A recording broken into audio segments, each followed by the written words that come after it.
Assalamualaikum warahmatullahi wabarakatuh. Halo semuanya. Perkenalkan, nama saya Aliferia Dianingrum dengan NIM A1C221026 dari Prodi Pendidikan Matematika R001. Kali ini saya akan menjelaskan materi dari mata kuliah Psikologi Pembelajaran Matematika mengenai formasi konsep matematika. Sebelumnya, teman-teman sudah tahu belum apa yang dimaksud dengan formasi konsep matematika? Matematika memiliki karakteristik tertentu dan salah satu karakteristiknya adalah objeknya bersifat abstrak. Konsep merupakan salah satu dari objek matematika. Nah, untuk penjelasan lebih lengkapnya, mari kita simak pembahasan berikut ini. Baiklah, untuk yang pertama, saya akan menjelaskan mengenai konsep dalam matematika. Konsep adalah pengertian atau ide abstrak yang memungkinkan seseorang menggolong-golongkan objek atau kejadian dan menentukan apakah suatu objek atau kejadian merupakan contoh atau bukan contoh. Dalam Kamus Besar Bahasa Indonesia, dijelaskan bahwa konsep adalah ide atau pengertian yang diabstrakkan dari peristiwa konkret. Farrell dan Farmer mendefinisikan konsep sebagai suatu klasifikasi dari objek-objek, sifat-sifat objek, atau kejadian-kejadian yang ditentukan dengan cara mengabstraksikannya. Selanjutnya, Gagne mengemukakan bahwa konsep dalam matematika adalah ide abstrak yang meyakinkan orang dapat mengklasifikasikan objek-objek atau kejadian-kejadian ke dalam contoh atau bukan contoh dari suatu objek tertentu.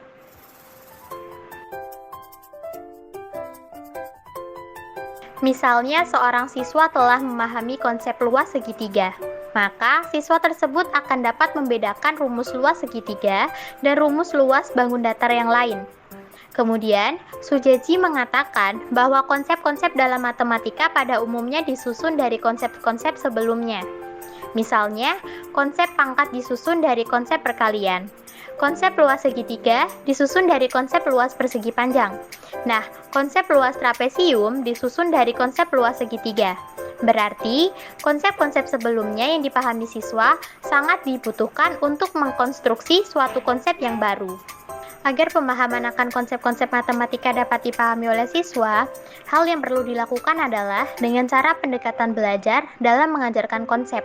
Antara lain, yang pertama, siswa yang belajar matematika harus menggunakan benda-benda konkret dan membuat abstraksi dari konsep-konsepnya. Yang kedua, materi pelajaran yang akan diajarkan harus ada hubungannya atau pengaitan dengan materi yang sudah dipelajari. Kemudian yang ketiga, supaya siswa memperoleh sesuatu dari belajar matematika, harus mengubah suasana abstrak dengan menggunakan simbol-simbol. Contohnya, jika kita menyebut kubus di depan para siswa, apa yang seharusnya dibayangkan dalam pikiran mereka? Dapatkah mereka menunjukkan contoh benda yang termasuk kubus? Dan sebaliknya, contoh benda yang bukan kubus? Kubus merupakan salah satu contoh dari konsep. Dengan demikian, seorang siswa dikatakan telah menguasai konsep kubus jika ia mampu menentukan bangun-bangun ruang yang termasuk kubus dan bukan kubus. Berdasarkan pemahaman di atas, maka suatu konsep bukanlah untuk dihafal, tetapi untuk dipahami maknanya. Secara umum, ada 3 cara mengajarkan konsep, yaitu yang pertama, membandingkan objek matematika yang termasuk konsep dan yang bukan konsep. Sebagai contoh, pada konsep balok, kardus merupakan contoh objek yang berbentuk balok, sedangkan kaleng susu bukan atau tidak termasuk dari balok. Kemudian yang kedua yaitu pendekatan deduktif. Artinya, proses pembelajaran dimulai dari definisi dan diikuti contoh-contoh dan yang bukan contoh. Misalnya pada konsep persamaan linier. Mula-mula kita paparkan definisi persamaan linier, yaitu persamaan derajat atau pangkat tertinggi variabelnya adalah 1. Selanjutnya, kita tuliskan beberapa bentuk persamaan dan meminta siswa mengklasifikasikannya. Apakah persamaan tersebut merupakan persamaan linier atau bukan? Kemudian yang ketiga yaitu pendekatan induktif. Artinya, proses pembelajaran diawali dengan contoh-contoh dan diikuti pemaparan definisi yang tepat berdasarkan contoh-contoh tersebut. Misalnya, kita ingin memahami konsep pernyataan. Awalnya kita paparkan beberapa bentuk kalimat dan siswa diminta menentukan apakah kalimat-kalimat tersebut benar atau salah. Selanjutnya, kita beralih ke pembahasan submateri yang berikutnya, yaitu mengenai abstraksi dan klasifikasi. Istilah konsep sering digunakan tetapi tidak mudah untuk didefinisikan, karena tidak ada definisi secara langsung dan tepat untuk mengartikan kata konsep itu sendiri. Konsep matematika adalah sebuah pengertian yang abstrak. Untuk dapat menangkap pengertian konsep tersebut, akan dimulai dengan contoh-contoh. Misalnya, pada kasus perkembangan bayi, masa praverbal dapat dijelaskan sebagai berikut. Pertama, seorang bayi yang berumur 12 bulan, ketika ia mendapati botol susunya yang kosong, ia merangkak menghampiri 2 botol anggur yang kosong, kemudian ia meletakkan botol susunya di samping kedua botol tersebut. Kedua, seorang bayi berumur 2 tahun, dia melihat bayi lain merangkak, kemudian membelai kepalanya dan menepuk-nepuk punggungnya. Dia melakukan ini karena dia melihat kebanyakan orang lain memperlakukan yang sama kepada anjing, tetapi tidak pernah melihat sebelumnya perlakuan pada bayi yang lainnya. Dari contoh kasus di atas dapat disimpulkan, pertama, mereka mengklasifikasikan sesuatu berdasarkan pengalaman-pengalaman sebelumnya. Kedua, memasangkan dari pengalaman mereka ke dalam beberapa kelompok. Kita pun melakukan hal yang sama, yaitu kita mengambil pengalaman yang lalu untuk kita terapkan pada situasi saat ini. Aktivitas ini secara otomatis akan kita lakukan secara berkesinambungan atau terus-menerus. Pada tingkatan bawah, kita mengelompokkan setiap kali kita mengenal sebuah objek sebagai salah satu yang telah kita lihat sebelumnya. Dan ternyata, tidak semua pengalaman ini sama, sampai kita dapat mengetahui perbedaan-perbedaan itu secara nyata. Dari perubahan ini, kita mengabstraksikan ke dalam keberagaman sifat dan sifat ini masuk ke dalam ingatan kita dalam jangka waktu yang lebih lama daripada sesuatu yang kita lihat secara sepenggal-sepenggal dari suatu objek. C1, C2, C3, sampai Cn menggambarkan pengalaman-pengalaman yang terdahulu tentang sejumlah objek yang mempunyai kesamaan yang disebut dengan particular chair. Dari sini, kita mengabstraksikan sifat-sifat umum dari objek-objek itu seperti yang ditunjukkan oleh C. Ketika sebuah abstraksi itu terbentuk, maka pengalaman-pengalaman yang lain akan mudah untuk kita bedakan apakah pengalaman itu masuk ke dalam abstraksi kita atau di luar abstraksi kita. Jika pengalaman itu di luar abstraksi kita, maka kita akan membuat abstraksi yang baru dan proses ini akan berulang-ulang, sehingga kemampuan kita semakin cepat dalam melakukan abstraksi. Sebagai contoh, meja, karpet, lemari, kita abstraksikan ke dalam kelompok perabotan tanpa melihat pertimbangan-pertimbangan yang lain. Penamaan dari pengkelompokan objek ini mempunyai kelebihan atau kekurangan. Kita seharusnya bisa mengklasifikasikan suatu objek berdasarkan fungsi dan kegunaan hubungan waktu penggunaan dan mungkin juga berdasarkan simbol. Dengan demikian, penting untuk menanamkan suatu konsep dengan memberikan contoh suatu konsep dan contoh yang tidak termasuk konsep atau non-konsep. Berikut ini mungkin bermanfaat untuk menghubungkan beberapa istilah yang akan digunakan. Abstraksi adalah suatu aktivitas berpikir secara sadar akan kesamaan-kesamaan di antara pengalaman-pengalaman kita. Klasifikasi adalah pengelompokan pengalaman-pengalaman yang mempunyai kesamaan dari hasil abstraksi. Dan mengklasifikasi artinya mengumpulkan secara bersamaan pengalaman kita dengan dasar dari kesamaan. Sedangkan mengabstraksi berarti merubah sikap yang terdahulu sehingga menghasilkan pengalaman baru dalam mengelompokkan suatu objek berdasarkan kemiripan sifat dari suatu kelompok yang telah terbentuk. Hal ini untuk membedakan abstraksi itu sebagai suatu aktivitas, sedangkan mengabstraksi adalah hasil dari suatu abstraksi, dan rangkaian aktivitas ini menghasilkan suatu konsep. Konsep terbentuk dari sejumlah pengalaman yang memiliki kesamaan secara umum. Ketika konsep pertama terbentuk, kita bisa mengatakan contoh-contoh konsep tersebut. Sehingga semakin banyak pengalaman yang kita dapatkan, semakin banyak pula konsep-konsep yang kita punya. Konsep-konsep setiap hari datang dari pengalaman sehari-hari dan bentuknya terjadi secara acak setiap waktu. Semakin sering objek yang ditemui, secara umum, konsep dengan cepat terbentuk. Tetapi, banyak faktor lain, misalnya di tempat kerja, membuat statement ini menjadi lebih sederhana.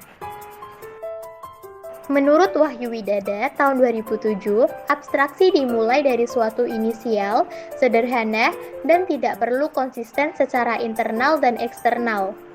Perkembangan abstraksi dilakukan melalui analisis pada tahap awal dari abstraksi untuk menuju sintesis sehingga pada akhirnya terbentuk suatu konsep yang konsisten. Untuk melakukan konstruksi tentang pengetahuan abstrak, seseorang perlu logika dialektik. Seseorang perlu menghubungkan pengetahuan teoretik baru dengan komponen-komponen lain dalam suatu keseluruhan yang komprehensif untuk memperoleh kemungkinan terintegrasi atau terdapat kontradiksi. Rekognisi terhadap struktur matematika yang familiar terjadi jika seorang mahasiswa menyadari bahwa struktur tersebut terkait dengan situasi matematika yang diberikan, menurut Samir dan Defus tahun 2002. Seperti hasil dari aksi dari proses rekognisi akan diperoleh suatu hasil dari aksi sebelumnya dan ekspresi yang sama dengan analogi atau yang sesuai dengan pengususan. Building with berisi pekombinasian dari elemen-elemen struktural untuk mencapai tujuan yang diberikan sebagai tindakan epistemik kedua dari abstraksi. Dalam building with digunakan pengetahuan struktural untuk menyelesaikan suatu masalah. Recognizing dalam abstraksi bermakna mengidentifikasi suatu struktur matematika yang telah dikonstruk, apakah dalam aktivitas yang sama atau berbeda. Recognizing dari suatu struktur matematika terjadi sebagai bagian dari aktivitas dengan tujuan melakukan tindakan pengenalan. Tindakan seseorang dalam memecahkan masalah berupa 3 tindakan epistemik, bukan sebagai rantai yang saling terhubung, namun sebagai suatu jaringan yang tersarang. Tindakan constructing bukan semata-mata setelah recognizing dan building with secara linear, tetapi recognizing dan building with dapat dilakukan secara simultan untuk melakukan struktur constructing sebagai suatu sarang yang dinamis dari tindakan-tindakan epistemik, menurut Wahyu Widada tahun 2006.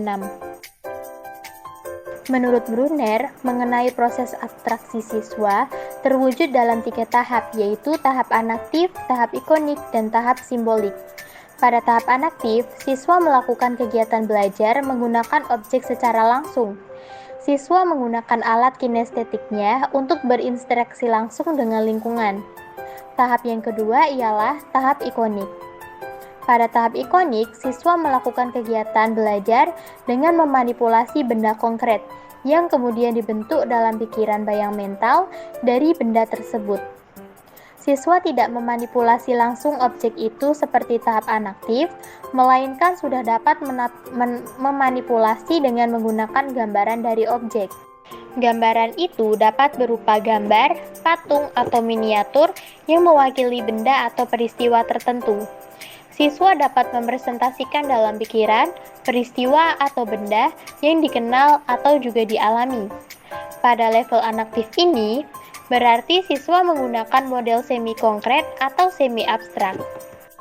Pada tahap ketiga, siswa mempresentasikan bayangan mental dari tahap ikonik dengan menggunakan simbol-simbol secara langsung dan tidak terkait dengan objek-objek konkret. Proses pemindahan dari level ikonik menuju simbolik perlu mendapat perhatian dalam pembentukan konsep matematika. Apabila tidak hati-hati, maka proses ini akan menjadi tidak bermakna karena simbol memiliki sifat abstrak dan kosong dari arti, menurut Sujaji tahun 2000. Sedangkan menurut Isli, ada 4 level abstraksi yang terpadu secara fungsional. Level pertama dari proses abstraksi adalah level objek-objek fisik. Objek-objek fisik meliputi manipulasi objek dan penemuan sifat objek itu sendiri. Level kedua adalah model teoritik, meliputi representasi objek-objek fisik atau fenomena yang disesuaikan dengan sifat-sifat atau atribut dari objeknya. Level ketiga yakni bahasa matematika, meliputi pertanyaan-pertanyaan yang terkait dengan objek-objek matematika. Level yang keempat adalah teori-teori inferensi yang meliputi metabahasa dan menemukan pernyataan-pernyataan. Pembahasan selanjutnya yaitu mengenai penamaan. Bahasa sangat erat kaitannya dengan konsep dan formasi konsep. Beberapa orang menemui kesulitan untuk memisahkan sebuah konsep dari namanya. Perbedaan antara konsep dan penamaan adalah hal yang penting. Konsep adalah sebuah ide, sedangkan nama konsep adalah sebutan atau sesuatu yang bisa ditulis yang berkaitan dengan ide tersebut. Hubungan ini terbentuk setelah konsep terbentuk atau selama proses konsep dibentuk, dan kadang-kadang kita tidak bisa membedakan antar nama dan konsep itu sendiri karena kaitannya yang sangat erat. Penamaan ini sangat penting untuk menghindari miskonsepsi atau salah pengertian dengan yang lain. Berhubungan dengan konsep, penggunaan nama dalam menghubungkan suatu objek menolong kita untuk mengklasifikasi, yaitu untuk mengenali suatu benda termasuk ke dalam kelas yang sudah ada. Penamaan dapat berperan secara maksimal, kadang-kadang penting, dalam pembentukan konsep baru. Jika nama yang sama muncul dari pengalaman-pengalaman yang berbeda, akan mempengaruhi kita untuk mengkelompokkan pengalaman itu ke dalam satu pikiran kita dan kemudian mengabstraksi kesamaan ekstriknya sehingga membantu kita untuk dapat memisahkan kelompok mereka sendiri-sendiri. Kemudian pembahasan yang terakhir yaitu mengenai komunikasi konsep. Bisa kita lihat bahwa bahasa dapat digunakan untuk mempercepat pembentukan sebuah konsep. Namun, dapatkah bahasa digunakan untuk mempercepat atau mendefinisikan konsep yang sederhana secara verbal? Pada keadaan tertentu, hal ini sering dicoba. Perhatikan contoh berikut, misalnya kata merah. Dan bayangan kita menanyakan arti kata ini pada orang yang buta sejak lahir. Arti dari kata itu adalah konsep yang terkait dengan kata itu. Jadi, tugas kita sekarang adalah bagaimana membuat orang tersebut mampu membentuk konsep merah dan menghubungkannya dengan kata merah. Ada 2 cara yang mungkin dapat kita lakukan, yaitu memberikan suatu definisi, misalnya merah adalah warna yang kita nyatakan sebagai panjang gelombang cahaya pada daerah 0,6 mikro. Nah, apakah sekarang dia mengerti konsep merah? Tentu saja bukan, sehingga definisi sia-sia untuknya dan tak diperlukan untuk yang lain. Secara intuitif, dari kasus tersebut dapat diberikan contoh beberapa objek yang berhubungan dengan kata merah, misalnya diari merah, dasi merah, penjepit merah, dan seterusnya. Dari 2 cara tersebut, pemberian contoh merupakan cara yang lebih tepat pada kasus ini untuk dapat menemukan konsep merah dan memperoleh pengalaman baru sehingga dapat mengabstraksi sifat-sifat umum dari merah. Di sini penamaan merah tidak dipakai. Jika ada pertanyaan apa artinya warna, maka dengan mudah kita menyebut merah, biru, hijau, kuning, dan seterusnya yang disebut dengan konsep. Jika dia telah memiliki konsep tersebut dalam pikirannya, kehadiran konsep tersebut di pikirannya tidak cukup, maka kumpulan kata warna dari mereka yang mungkin, meskipun tidak dijamin proses ini adalah abstraksi. Penamaan sekarang menjadi faktor penting dari proses pengabstraksian. Sekarang kita perlu membedakan antara dua macam konsep, yaitu konsep-konsep primer yang berasal dari rangsangan, misalnya merah, berat, panas, manis, dan lain sebagainya.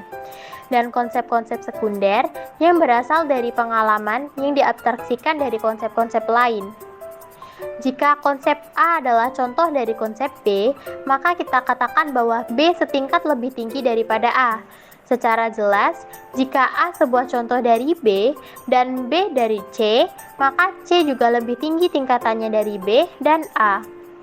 Tingkat yang lebih tinggi di sini maksudnya adalah diabstraksikan dari, atau secara langsung atau tidak langsung. Bahwa tingkatan di antara konsep-konsep pada susunan konsep membuat kita mampu mengkomunikasikan sebuah konsep dengan definisi warna, cahaya, dan hanya dibentuk jika konsep-konsep seperti merah, biru, hijau, dan lain sebagainya telah terbentuk. Pada umumnya, konsep-konsep dengan tingkat tinggi tidak dapat dikomunikasikan dengan pendefinisian, tetapi hanya dengan menunjukkan contoh-contoh yang sesuai. Sedangkan konsep-konsep yang tingkatannya di bawah lebih mudah mengkomunikasikannya dengan menggunakan definisi. Misalnya, terdapat pertanyaan apa itu magenta? Maka kita dapat mengatakan magenta adalah warna antara merah dan biru, dengan biru lebih banyak daripada merah. Dengan catatan, konsep merah dan biru telah terbentuk, sehingga konsep magenta dapat terbentuk meskipun belum terlihat warna yang sebenarnya. Komunikasi konsep matematika lebih sulit pada bagian penyampai dan penerimanya. Kita dapat menguraikan beberapa karakteristik konsep, mendiskusikan bagaimana fungsinya, dan membangun pemahaman secara umum dari ide yang satu ke ide yang lain, bahwa matematika tidak dapat didefinisikan secara tepat, namun bisa dengan pemberian contoh-contoh. Terdapat beragam bentuk komunikasi matematik menurut LACOE tahun 2004, misalnya yaitu yang pertama, merefleksi dan mengklarifikasi pemikiran tentang ide-ide matematika. Kemudian yang kedua, yaitu menghubungkan bahasa sehari-hari dengan bahasa matematika yang menggunakan simbol-simbol.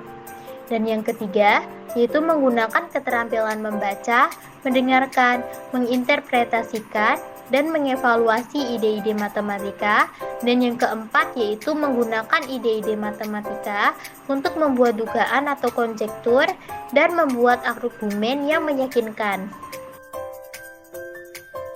Sedangkan menurut Vermont Department of Education tahun 2004, komunikasi matematik melibatkan 3 aspek, yaitu yang pertama, menggunakan bahasa matematika akurat dan menggunakannya untuk secara mengkomunikasikan aspek-aspek penyelesaian masalah. Dan yang kedua, menggunakan representasi matematika secara akurat untuk mengkomunikasikan penyelesaian masalah. Dan yang ketiga, mempresentasikan penyelesaian masalah yang terorganisasi dan terstruktur dengan baik. Komunikasi matematik mencakup komunikasi tertulis maupun lisan atau verbal, menurut LACOE tahun 2004.